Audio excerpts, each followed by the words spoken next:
Welcome to Creekside Chats with successful multifamily real estate investors.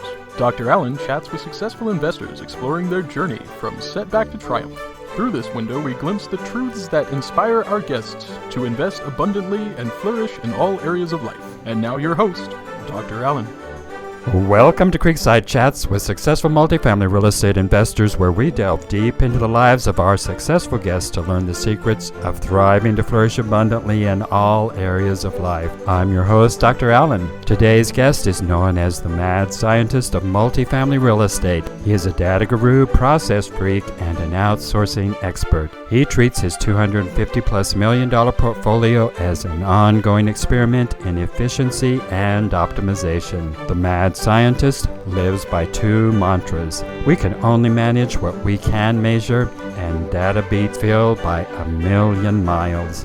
He is a public speaker, humorist, educator, and frequent podcast guest. He engages frequently and deeply with his investor and real estate pro community of tens of thousands of active connections. Welcome to the show, Neal Bawa. Thanks for having me on the show, Alan. Very excited to be here. Well, I'm very pleased to have you and looking forward to getting to know the genius behind the Mad Scientist success here.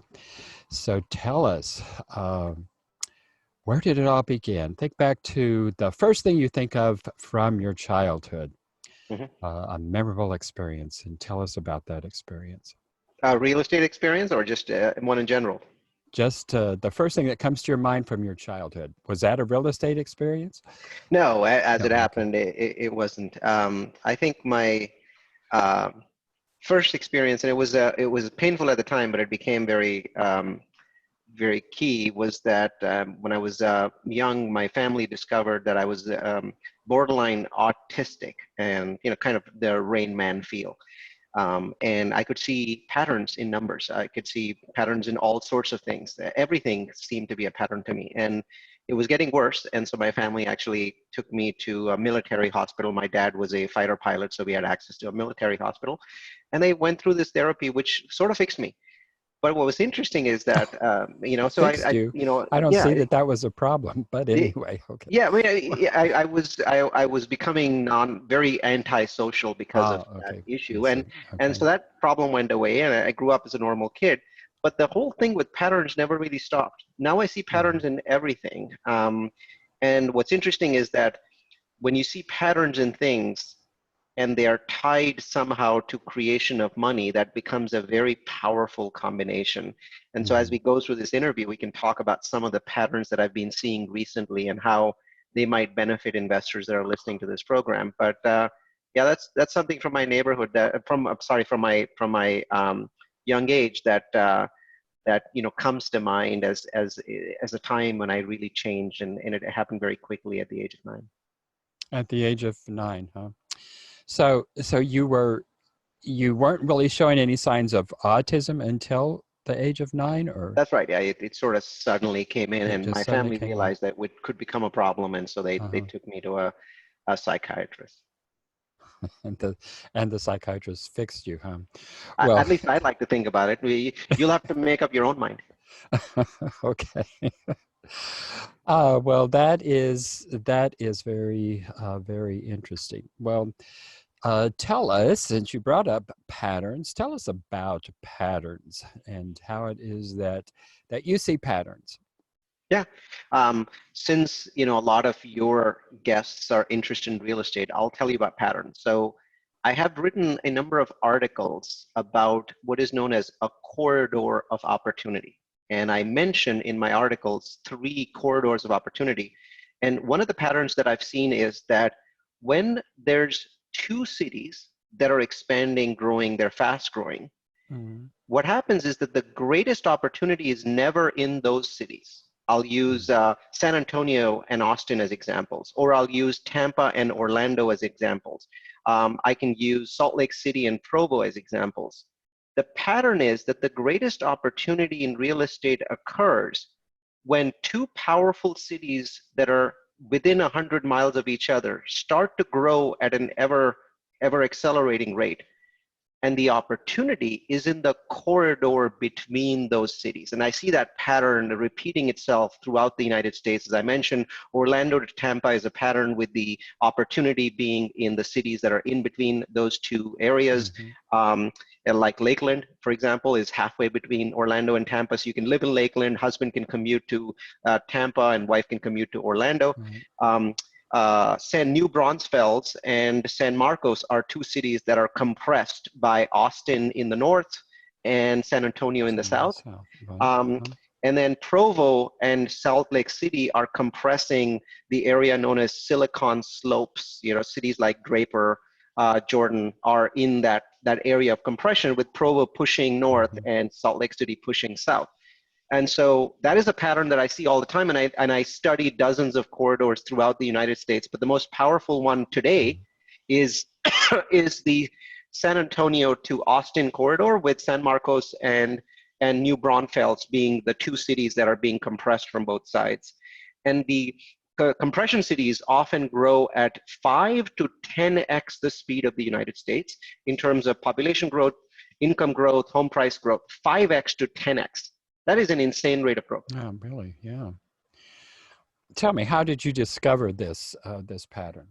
By simply studying things. I mean, the part about being part artistic is that if I look at a table filled with numbers, wherever there's a correlation between those numbers, it sort of jumps out at me, right? There's no other way to describe it except it just jumps out, because it's like, wait a minute, there's a correlation here. So when I was learning real estate, and I got into real estate in reverse, Alan. I mean, most people get in by doing a buy and hold or a fix and flip. I got into real estate because in 2003, my technology company that I was running, we had hundreds of employees. I was running the company as COO. My boss and CEO, visionary guy named Paul, he said, we are not going to be a tenant. We're going to be our own landlord. We're going to build a custom campus that is perfectly designed for our use, every square inch designed for our needs. And you, Neal, are going to design it and build it with me. And I'm like, I don't know anything about real estate. I mean, I haven't even rehabbed my own home. And he's like, no, I know a lot. And he did. And you'll pick it up along the way. And so he kind of threw me into the deep end of the pool. He did his part. I did my part. And 12 months of extraordinary work followed, during which our company was still growing at 30% year over year. But while we were growing the company at 30% year over year, we built this dream campus, 27,000 square feet, $6 million. And the learning, Alan, was phenomenal. I mean, I routinely come across syndicators that have 2,000 or 3,000 units, and they have no freaking clue of what I'm talking about when I talk about building projects from scratch.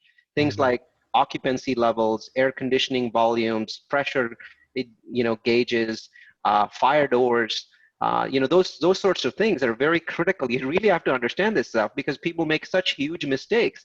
Like, Yes, for example, they forget fire doors, and then when they get hit with the consequences of a fire door, it completely destroys the budget for their project, right? So those kinds of things, occupancy levels are very key to real estate, but most people don't get that education because they just come in and start buying existing multifamilies. Where I had this wonderful education of having built a 27,000 square foot campus from scratch. And that to modern day standards and exactly I mean, it was beautiful. And then I got the real estate bug from it when I realized the depreciation benefits were so astonishing. And when I got into real estate on my own, I started researching cities. I mean, as you can tell, I'm a geek, I'm a dork, I'm a data scientist, right? So I'm looking at everything as data.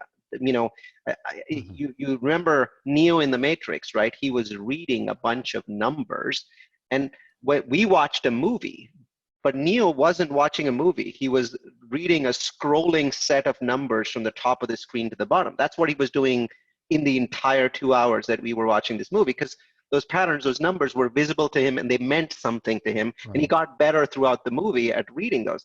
So I kind of do that, right? So when I'm looking at numbers, I realize that I need to understand what numbers matter for multifamily, what numbers matter for real estate in general. What is that 800-pound gorilla that people don't understand because they don't have the time to do that, right? Or they don't think that numbers matter as much as I do.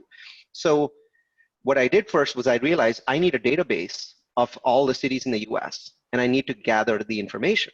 So in 2008, late 2008, when all kinds of bad things were happening in real estate, I hired a Ukrainian hacker to spider Zillow.com. Zillow had 3,300 US cities and had an astonishing amount of information about those cities, everything from population and home prices and rent growth and you name it. I mean, poverty levels, they had it all. They had incredible amounts of demographic data, and they also had incredible amounts of real estate data. So the combination was really powerful. So I paid this guy to spider all 3,300 cities in the United States that Zillow had access to. And he presents it to me in an Excel spreadsheet.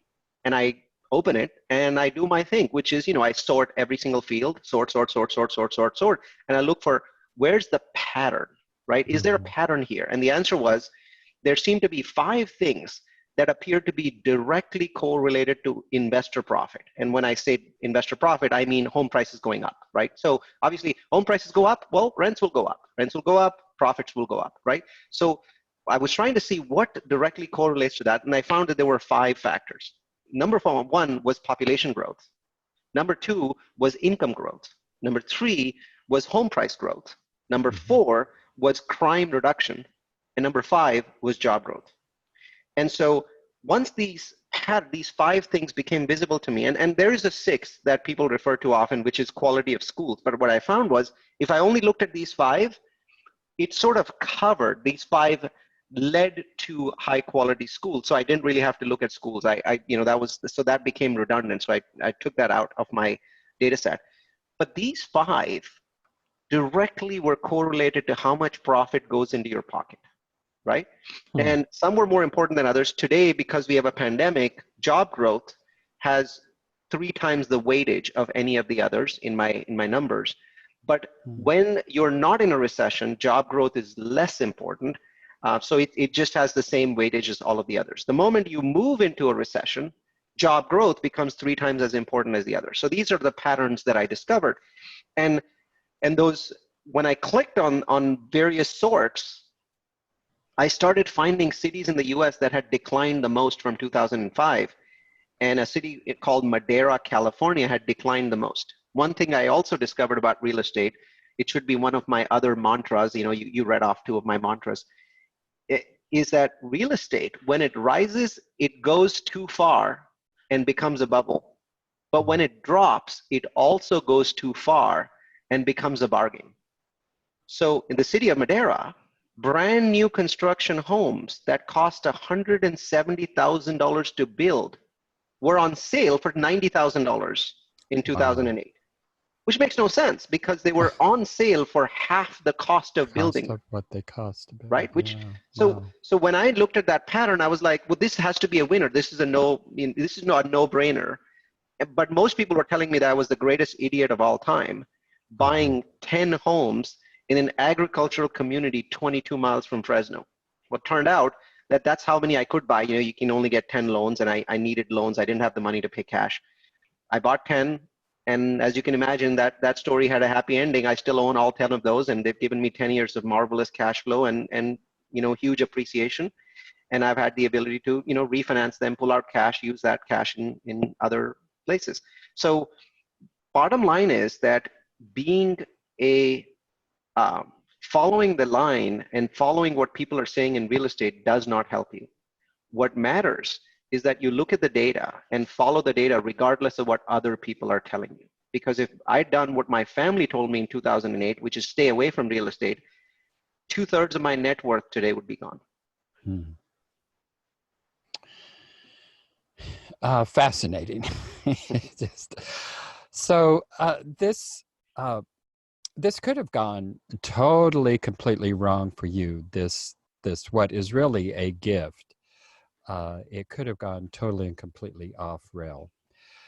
But you've been fortunate enough to keep it on rail and to actually use it.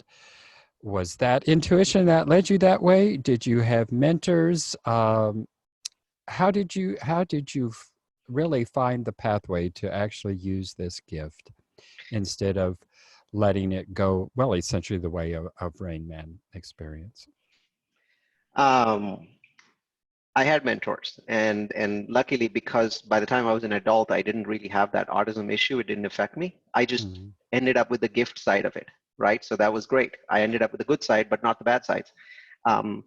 But having mentors, I mentioned Paul. He was the CEO and majority owner of the company that we ran for 15 years together. He's a phenomenal mentor. I think that having mentors is very key to growth. It's not necessary. I see people that haven't had great mentors that have achieved great things in their life, but I think it tends to accelerate you. So finding and engaging with mentors on an ongoing basis, I think, is very critical. But even if you have gifts, I mean, in my case, my gift was reading the tea leaves, so to speak, or reading numbers. You have to compound it with other gifts, and I think that the second gift that I've always had is I've always understood the power of remote work or virtual assistants. Today, everybody's on Zoom. We've been on Zoom forever. Today, people are beginning to say, yeah, anyone can work from anywhere. It doesn't matter. I mean, Twitter just said, you never have to come back into the office if you don't want to. So did Square, right? These are huge billion-dollar companies saying this. But I've only ever built companies where people were remote workers. So today, my company has 9 employees in the US, all work from home before the pandemic. I have 18 employees in the Philippines, all work from home before the pandemic, for the last, 5 years. So to me, one of the things that truly accelerates any kind of business in the world, doesn't matter what kind of business it is, doesn't have to be real estate, is understanding that we are in a 3-decade-long migration from people working in their own cities in an office to people working from home. And that 3 decades started in around the year 2000, after the dot-com bust, work from home accelerated and then slowed down again in between recessions, that tends to slow down a lot. And then it accelerated again after 2008. And it has massively accelerated in the last 4 months of the pandemic, massively. I mean, 2001 acceleration and 2008, you combine both of them, multiply by 5, and you're still nowhere close to what just happened in the last 4 months. So this is like a dam breaking. And while COVID is an insane human tragedy with 500,000 people dead already, it also happens to be one of the greatest things that has happened to humanity. Because what we have is a one-way street of human beings truly becoming free to live where they want and work where they want. Because for the first time, millions of CEOs worldwide have been forced to work through Zoom and have realized that this works, that this is actually beneficial and has its benefits compared to working from an office, right? There's lots and lots of benefits here. And the least of it is that you have the ability to hire people nationally or worldwide, something that I've known for a long time. And as a result of this, the biggest change in society that happens because of COVID is actually directly tied to real estate. So you're going to see a move away from central business districts and density. You're going to see people going towards the suburbs. And then they're not just doing that because of health reasons, because to be honest, this COVID vaccine, once we find a vaccine sometime next year, that mentally is people are not going to think about infection. So the change wasn't COVID. The change was as a result of COVID, over 1 billion information workers worldwide set up their rooms, look at that background that I've got here. It's fake, but I paid somebody to set it up and it looks really nice. And I've got, lights showing my face off and all those kinds of things. You've got this beautiful background there that's not quite black, but it looks faded. People are set up their headphones and their mics and their webcams. And we've gone through this 3-month-long process of creating virtual offices that normally would have taken 10 to 15 years. And we just all had to do it in 1 quarter. And everyone had to learn Zoom. And everyone, from all the way down from CEOs and chairmen of companies had to learn Zoom. And once they did, they liked it. So society changes. And because of that, real estate changes. In my mind, the next 10 years are all about the suburbs. Because if people don't have to go into work at all, or people have to go into work once a week, the commute distance can easily double or triple. So when you look at cities like San Marcos, which are 35 miles from Austin, yeah, but have beautiful homes that are available at a low price, or New Braunfels is 35 miles from, San Antonio. Those places are going to become these massive explosive growth areas that you're going to see over the next 5 years. So COVID changes the way we work. And it was already happening, but it would have taken another 2 decades. And we compressed 2 decades of progress towards working from home into a quarter. Interesting.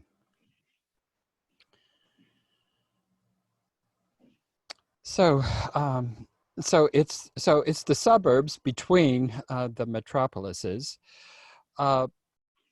So what's important about, why are the metropolises still important? If they're not the work centers, what's important about metropolises? I think they'll continue to be work centers because the process of companies beginning to realize that they no longer need to be headquartered in San Francisco or Austin or New York, that is a very long process, right? So I am not suggesting that the headquarters of companies are going to start being in the suburbs today, though I absolutely believe that 30 years from now, you will notice that the headquarters of companies are also going to be suburban. And there's lots of companies that have always had suburban headquarters, right? They've felt that it wasn't necessary to be in, Walmart, for example, is not in a blockbuster metro. Well, hasn't stopped them from becoming a superstar company. So bottom line is, as we move to a model where more and more workers are in different parts of the United States and different parts of the world, it becomes easier and easier to stop paying $10 a square foot in downtown San Francisco and pay 90 cents a square foot by building your own campus by buying land somewhere else. Obviously, rent is a big portion of companies' costs, right? When Apple built a spaceship campus, they did it because they were able to get cheap land in Cupertino and build something that was 1 million square feet and had plenty of parking. So people are like, Apple built a flagship campus because they wanted to boast. No, Apple built a flagship campus because they wanted to save money, right? And also own the real estate. So they ended up being their own landlord and paying a third of the rent that they were paying in San Jose by just moving away from San Jose. Just 15 minutes from San Jose is Cupertino, right? So most people don't understand that the visionary companies are already seeing this. Amazon is buying more land outside of Seattle than they're buying in Seattle. They're still growing in Seattle a little bit here and a little bit there, but all the blockbuster stuff is happening in places like Virginia, and it's Northern Virginia. It's not in DC. It's just basically a bunch of free land where they're like, we shall build a city here. Well, everybody is beginning to realize that. So bottom line is, 30 years from now, the cities won't matter. But today, because the headquarters are already there, the cities still matter. So you're still going to see stronger growth in cities. But over time, you're going to see changes happen. San Francisco's growth is going to move to Phoenix, Austin, Provo, places like the Oregon places. I can't think of Bend, Oregon, Eugene, Oregon. These are places that are going to steal growth from San Francisco. New York's growth will be stolen by Jacksonville and Fort Myers and Charleston, South Carolina, and cities like that really have potential. Philly's growth is going to be stolen by its suburbs. So I think that you will see a de-densification happen, which wasn't possible before because we could only grow as far as our freeways allowed us to. Now we have a freeway called Zoom, and it's as long as you want it to be, and it's as cheap as you want it to be. Yeah. So I actually see probably a lot of companies actually moving into Mexico and South America and Central America. And so there's going to be a shift probably all over the continent. And then that's probably going to happen in Europe and Asia as well, I would expect. Yeah. I think so. The forecast is that COVID changed things in a way that was very difficult to imagine. People have been writing books about it, but it's mostly science fiction. Yeah. It allowed simultaneously for every single CEO in the world to experience remote work for 3 straight months. You cannot overestimate the impact of that. because all the people in the world that matters were simultaneously, against their wish, forced into seeing a completely different way of work. Mm-hmm. And when that happens, the mind shift that happens is absolutely spectacular. 30 years from now, the average company will have employees all over the world. My company does. I mean, as I mentioned, I believe in the 2/3, 1/3 model that a few people have pioneered. 2/3 of your employees need to be virtual assistants in a cheap third world country. Could be Philippines, India, Ukraine, you name it. 1/3 of your employees should be in your own country because they understand your country. They understand your consumers. Those people can never be replaced because culturally, you are selling to a certain audience, and the Mm-hmm. people that live in your country understand that audience, right? And sometimes Right. people that live in California understands Californians a lot better than Texans, right? You know what I Mm-hmm. mean? And so I think the 2/3, 1/3 model will become predominant throughout the world. And we are never going back to the model of 5-day work. I think Mm-hmm. that will be a minority of companies that'll do that, but even other companies that are like very gung-ho on working from the office will still allow you to come into the office twice a week. And that, bizarrely enough, is some of the best news that you can ever imagine. What has happened is the United States has become a highly inefficient country over the last 3 decades, simply because of real estate constraints and freeway constraints and traffic constraints.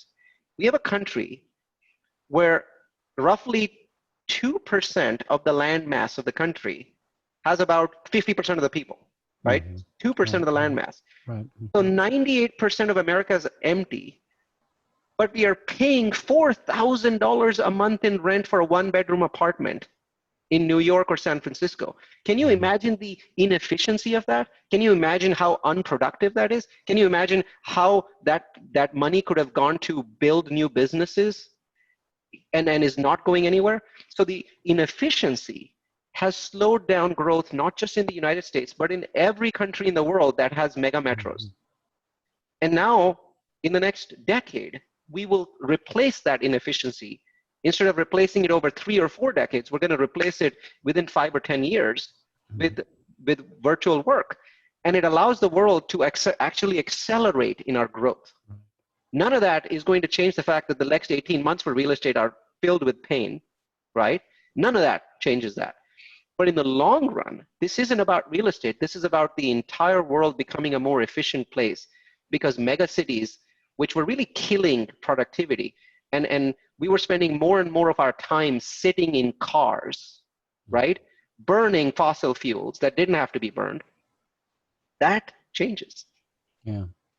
Of course, I'm thinking of other things that cities offer, the cultural aspects of the city, the theater, the entertainment, the close proximity of friends, the multiplicity of bars and cafes and so on and so forth, that the metroplexes offer that the suburbs, I don't see how the suburbs will ever offer that kind of cultural experience. So Can I talk about respond to that a that, little bit. Alan? Yes, Can I please respond to do. that? Yeah. So I think it's already happening. I mean, the truth is, yes, that experience that you get in San Francisco, New York is unparalleled, absolutely unparalleled. You know, there's something that is going to be lost there, but it's not going to be fully lost. I am not talking about people living in the boonies. That is not my intent. What I'm pointing That's where out I is live, that, and I love it. well, you're an exception to the rule, right? So the Yes, vast yes. majority of America, we're simply talking about people pushing out further into the suburbs. And even within the suburbs, there are interesting things happening. When I came to the United States in 1997, I came directly to Fremont, and I've lived here for the last 23 years.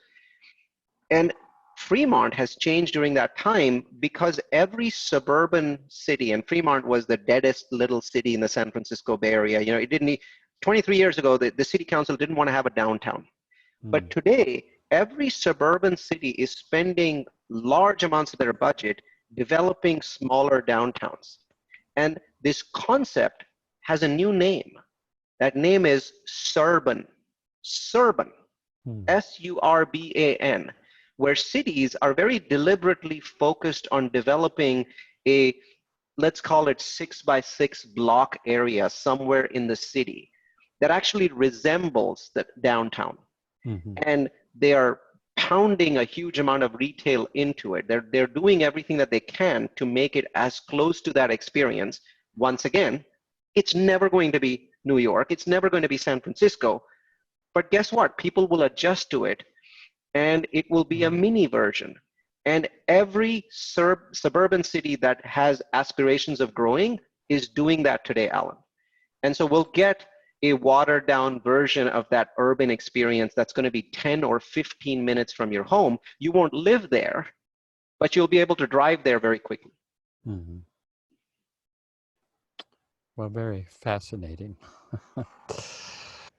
We could go on for hours here. And we are over time. I try to keep the interviews to about 20, 25 minutes, and we've surpassed that by several minutes here. Before we go here, so you said you moved to the United States. Where did you originate from? India. So I'm Indian, came from Mumbai. Oh, okay. Well, wonderful. Well, I would love to talk about that experience. How old were you when you came to the States? I was 26. Yeah, 26. So I'm 25, 26. Okay. Well, it'd be interesting to talk about that immigration experience as well as many, many other things. So I regret that our time is out here. But thank you for the very, very fascinating and extraordinarily informative conversation today. It has certainly stimulated my thoughts and my thinking, and I'm so glad to know that there are people like you who love data and can spot those patterns in data. I have to admit, I hate it. Well, that's why partnership works really well in real estate. Yes. And people come from all over the United States to partner with us. As you can see from my background, I run Multifamily University, which is a website which is about all things data in real estate, not necessarily multifamily. Last week we did a deep dive on the industrial sector and its outstanding future prospects because of e-commerce and the massive growth of e-commerce in the last 4 months that we've seen, just an extraordinary 10 years worth of growth in 3 months. So we talk about all things real estate and all things data and all things analytics. Multifamily University does webinars that 100,000 people sign up for each year. Or close to 100,000, we're getting there. Each webinar has about 1,400 people signed up, and we bring in experts from all across the United States. And Multifamily University is at multifamilyu.com, and you'll find me engaging with the people on that website on an ongoing basis. And are there other ways that that people can get connected with you? Yeah, actually, I'm very easy to connect with. So to my great fortune and my great misfortune, I am the only Neal Bawa on the World Wide Web. So if you type in Neal and the last name Bawa, B-A-W-A, hit enter, the first couple hundred articles are all either conferences I'm teaching at, or podcasts, or are links back to our various websites.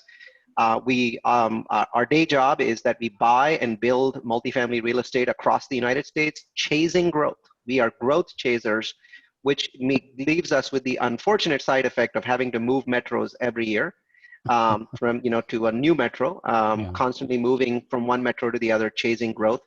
And as we do that, investors follow us. More than 500 investors have followed us. We raise about $40 million every year, close to $40 million every year, to both buy and build multifamily real estate. So people can follow us if they want to be investors. They can follow us if they want to simply benefit from the trends, because the trends information we provide is completely free. Don't charge anybody for it. Well, wonderful. Thank you so much, Neal. Thanks for being on the show. Thanks for having me on, Alan. Thank you for tuning in to Creekside Chats with successful multifamily real estate investors, brought to you by Steed Talker Capital. Steed Talker Capital works with both new and established investors nationwide, creating opportunities to flourish in all areas of life. As part of our efforts to make the world a better place, Steed Talker Capital contributes to activities and organizations committed to better understand the equine. These endeavors attempt to enhance the human treatment of horses worldwide. Steed Talker Capital, working for a world where all creatures great and small flourish abundantly. For resources to enhance your well-being through multifamily real estate investment, connect with us online at capital.steedtalker.com.